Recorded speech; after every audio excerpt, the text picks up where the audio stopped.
word nostalgia comes from Greek roots, and nostalgia means the pain of going back home. And so we often in the West use the word nostalgia to mean reminiscing about bygone days that were pleasant and no longer exist. However, at the heart of it, nostalgia is the pain of going back. And yet the survival imperative says, keep moving forward, don't look back. And so the metaphor that you raised, Kosha, about the weaving in, right? It's the weaving in of the deep knowing in the body, knowing that words come last.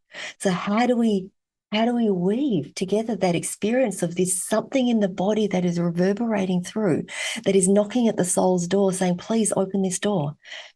Right? And I've lived my life not wanting to acknowledge that door, pretending it doesn't exist.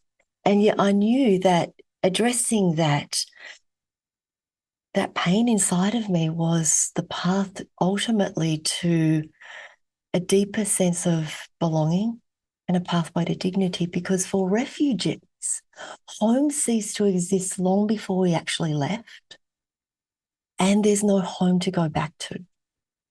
And 40 to 50% of refugees are children, because you don't leave your children behind. And there's something that breaks inside a parent when we realize that the only way to save our children is to risk their lives and our lives in order to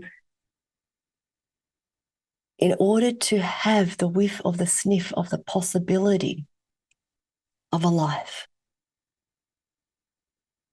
And you don't have to cross borders to be a refugee. You may have sought refuge from an abusive or neglectful family of origin. You may have sought refuge from a domestic violence relationship interpartner. You may have sought refuge from a closed community within a very strict religious setting.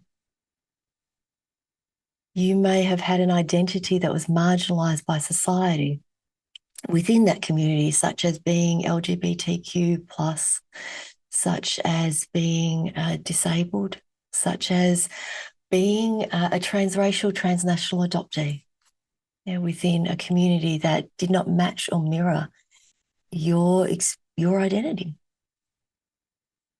And so these stories are like trauma is unspeakable.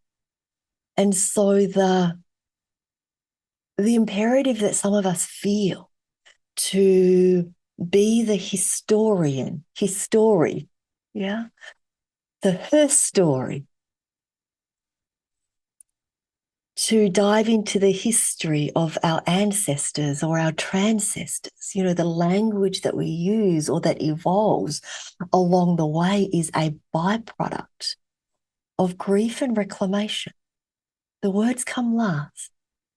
There's this sense of spirit tracking the footsteps that your ancestors have left behind, spirit tracking the footsteps that your future self has placed in front of you, so that we can move through the grief, the trauma, the bioaccumulation of stories that don't have words, so that they can be moved through us, so that the words can then arise.